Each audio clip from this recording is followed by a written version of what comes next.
during that era of late 60s, early 70s. And this was, blue collar guys that had probably gone to Vietnam to fight to come home. They weren't into the protesting and they had just had enough.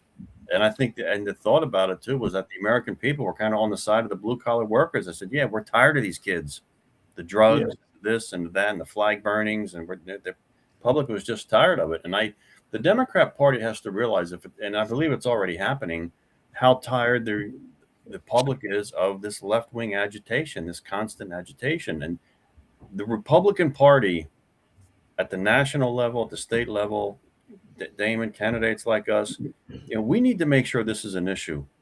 And I say this all the time. We have to run on what the Democrat Party has become. And this is part of what they've become, to facilitate and promote this lawless violence, this anti-ICE rioting, looting, burning. This is what they are. Well, This and is the thing, this but the is what thing they is, are. it's a little different from back then, I would say, because these protesters are getting paid. They're Yeah. absolutely getting paid. When we were at that Tesla dealership, when that protest, I parked, and then I saw all these buses pull up, and people came out of the buses, and they had like one leader, they're wearing like a high vis safety vest, and they were guiding, down the street. And I just parked, and I just kind of mingled in with them. And I'm walking, and they gave me different. They gave me like a package. It was what to say, called Trump a fascist, called Musk a fascist, like all the talking points. And then another one was a voucher to come collect your $250 from Cooper River Indivisible. And Indivisible is one of the ones that are funding all these protests. This one was River Indivisible. And then when a guy said to me, he said, well, what group are you with? I said, I'm not with any group, I'm by myself. He said, oh, no. You got to give that back to me. And I said, yeah, it ain't happening. You got a better chance than God. So I'm not giving it back. So I put it in my pocket and I posted on the podcast. I showed it. It just said it. But yeah, they're getting paid. So you have bad actors out there with a lot of money, like the Soros types. And I forget the guy's name, the one that's in China, that billionaire, that they tracked a lot of money back to him, and they're funding it. And they're just trying to disrupt and destroy the United States for whatever reason they have behind them. And that's what it is. Damon, it's Marxism.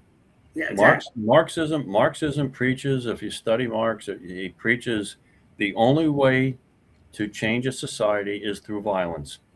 That you cannot do it peacefully, you cannot do it democratically. They implore and invoke and employ violence because you have to destroy what's existing to be able to replace it and rebuild with what you want, being a brand new communist society. This is a page out of the Marx playbook. Violence, you have to destroy the existing order with violence. And this is what they're doing. This is where they're at right now. They're openly, overtly violent and militant. And that's what they want. It's what they are. It's who they are. Well, so they bring it to my doorstep, and I'll match their Marxist violence. So everybody knows. Well, they need to see some of that. Seth, you're right. Because like they pick on a weak target. They pick on a woman who's alone, unarmed. They're bullies. They're bullies. They just, and they're idiots. I mean, if you ever see like the group photo of about 12 Antifa members that were arrested and the mask is off, you can look at them and say, yeah, they're Antifa. You kind of know by looking at them. It's a shame to see this, but it's part of the culture war.